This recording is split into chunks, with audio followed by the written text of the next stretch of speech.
Hello guys, आज अपन पढ़ेंगे company का अर्थ।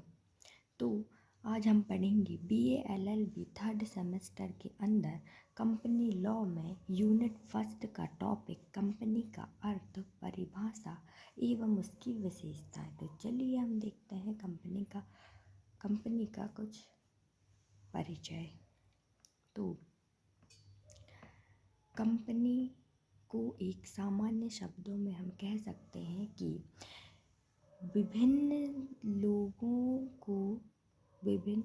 जब विभिन्न व्यक्ति या कुछ व्यक्ति आपस में मिलकर किसी उद्देश्य के लिए कार्य करते हैं तो उसको हम कंपनी कहते हैं। तो हम देखेंगे कंपनी का अर्थ। तो लैटिन भाषा के आधार पर अर्थ। कंपनी शब्द लैटिन भाषा से लिया गया है, जो दो शब्द कम और पेनीस से मिलकर बना है, जिसमें कम का आशय साथ साथ और पेनीस का आशय रोटी से है। प्रारंभ में कंपनी एक ऐसे व्यक्तियों के संघ को कहा जाता था जो अपना भोजन साथ साथ करते थे। प्राचीन काल में व्यापारी प्रायः व्यापारिक सौदे भोजन करते समय करते थे, इसलिए व्यापार करने वाली संस्था का नाम कंपनी पड़ गया। तो हम इस लेख के माध्यम से यह जान सकते हैं कि कंपनी का नाम कंपनी क्यों पड़ा। फिर है कंपनी शब्द का प्रयोग किसी भी उद्देश्य के लिए गठित किसी भी समूह के लिए किया जाता है। ठीक है। फिर कंपनी एक वैधानिक व्यक्ति है कि कंपनी एक कानूनी व्यक्ति है जिसका निर्माण एवं पंजीयन कंपनी अधिनियम के अंतर्गत किसी विशेष उद्देश्य से किया गया है। निर्माण एवं पंजीयन किसी विशेष उद्देश्य के लिए किया गया है, मतलब इसका निर्माण और इसका पंजीयन विशेष उद्देश्य के लिए किया गया है, जिसका दायित्व साधारणतया सीमित और अस्तित्व उसके सदस्यों से अलग होता है तथा इसकी एक सामान्य मुद्रा हो सकती है। तो कंपनी का जो दायित्व है वो अपने सदस्यों से अलग होता है और कंपनी की एक अलग मुद्रा होती है।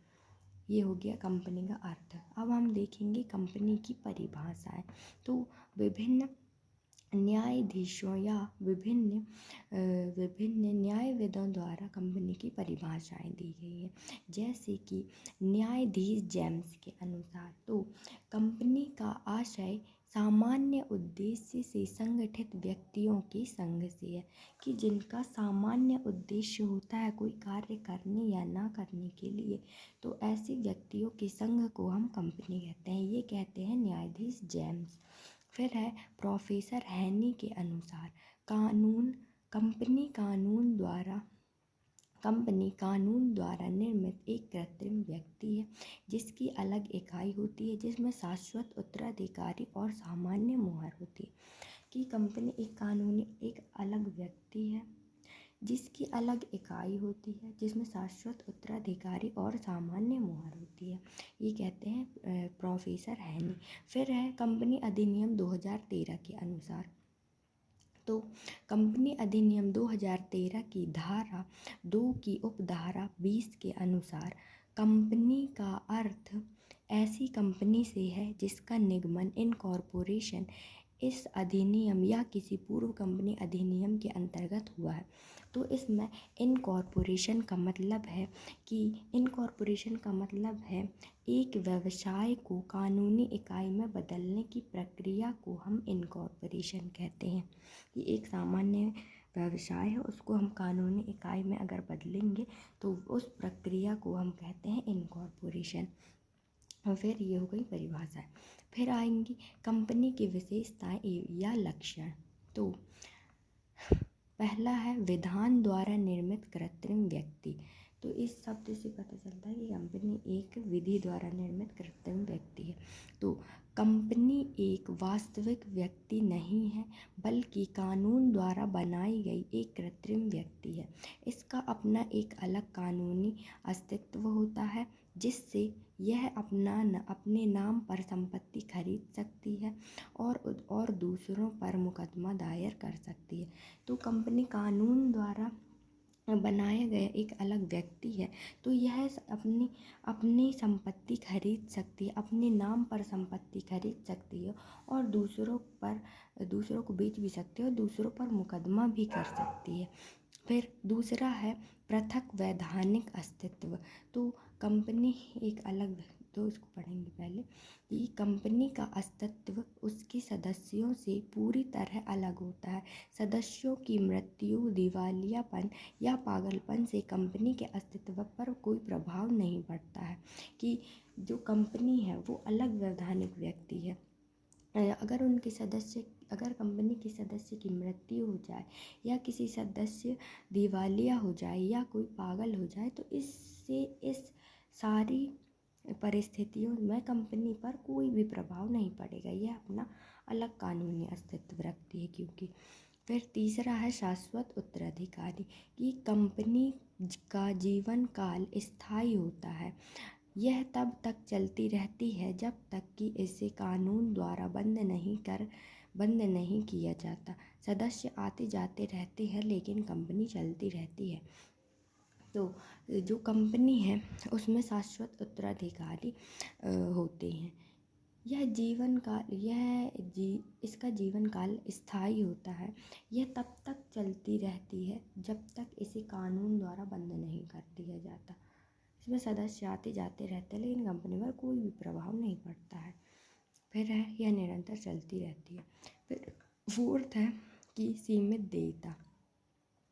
कंपनी के सदस्यों शेयरधारकों की देयता सीमित होती है, मतलब इनको देयता शेयरों की देयता, शेयर जब देते हैं तो वो उनकी सीमित होती है। इसका मतलब है कि किसी भी वित्तीय नुकसान या ऋण की स्थिति में वे केवल अपने द्वारा खरीदे गए शेयरों की कीमत या गारंटी की राशि तक ही जिम्मेदार होते हैं। उनकी निजी संपत्ति सुरक्षित रहती है। ठीक है, इनकी सहायता होती है और उनकी निजी संपत्ति सुरक्षित होती है, उन पर कोई प्रभाव नहीं पड़ता है। फिर है सामान्य मुद्रा। तो चूँकि कंपनी एक कृत्रिम व्यक्ति है और भौतिक रूप से हस्ताक्षर नहीं कर सकती, इसलिए उसके पास एक आधिकारिक मुहर स्टैम्प होती है जिसे सामान्य मुद्रा कहते हैं। यह कंपनी की सहमति या आधिकारिक कार्यवाही का प्रतीक होती है। तो कंपनी का एक अलग सामान्य मुद्रा होती है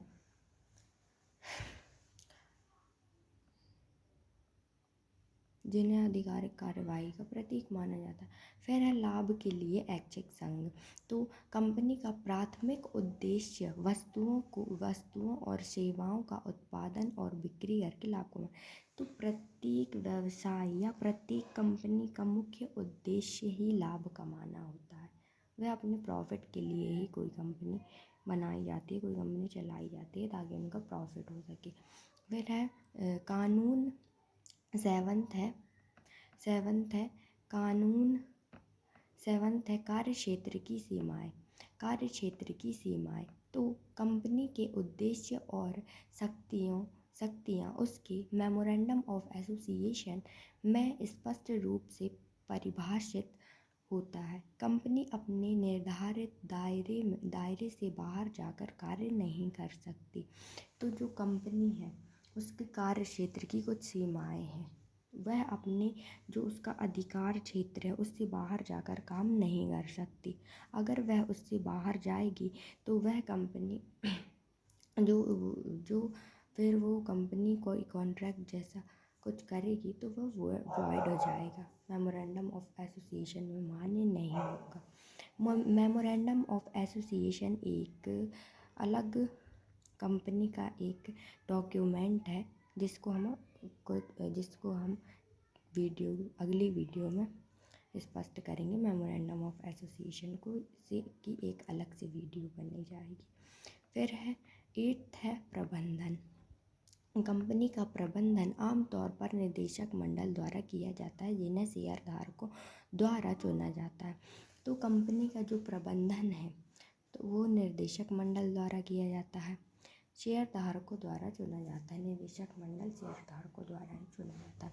फिर है 9th है अभियोग चलाना। अभियोग चलाना एक अलग कानूनी इकाई के रूप में कंपनी अपने नाम से दूसरों पर मुकदमा कर सकती है और दूसरे भी कंपनी पर मुकदमा कर सकते हैं। तो अभियोग चलाना, तो कंपनी एक कानूनी इकाई है तो कंपनी दूसरों पर मुकदमा कर सकती है और दूसरे भी कंपनी पर मुकदमा कर सकते हैं।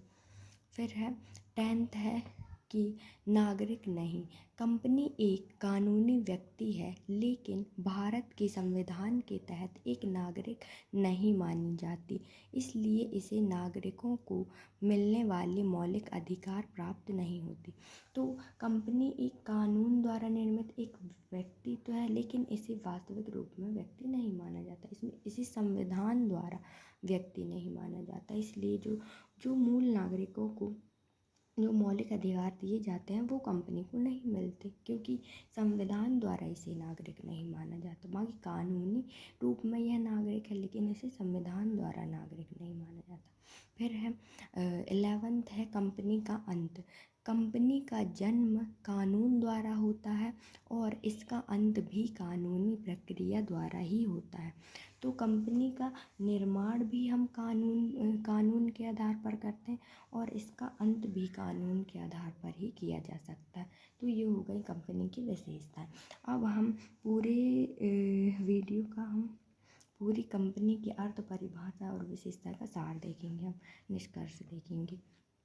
तो कंपनी आधुनिक व्यावसायिक दुनिया का सबसे महत्वपूर्ण और लोकप्रिय रूप है।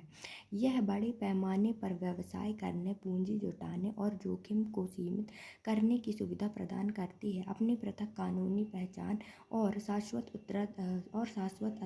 अस्तित्व के कारण यह आर्थिक विकास, रोजगार सृजन और औद्योगिक विकास में अहम भूमिका निभाती है। तो कंपनी वैधानिक दुनिया का सबसे महत्वपूर्ण लोकप्रिय रूप है। तो किसी भी देश की जो अर्थव्यवस्था होती है उसको चलाने के लिए कंपनी एक महत्वपूर्ण भूमिका निभाती है। यह बड़े पैमाने पर, क्योंकि इससे बड़े पैमाने पर व्यवसाय किया जाता है, पूंजी जुटाने के लिए भी यह महत्वपूर्ण होती है और जोखिम को सीमित करने की सुविधा भी कंपनी प्रदान कर सकती है। तो अपनी पृथक कानूनी पहचान और शाश्वत अस्तित्व के कारण यह आर्थिक विकास, रोजगार सृजन और औद्योगिक विकास में अहम भूमिका निभाती है। ये हो गया कंपनी का निष्कर्ष। तो ये होगी आज की वीडियो समाप्त। Thanks for watching this video and next video होगी कंपनी के टाइप्स पर, types of companies. See you the next video. Thanks for watching this video. Bye bye.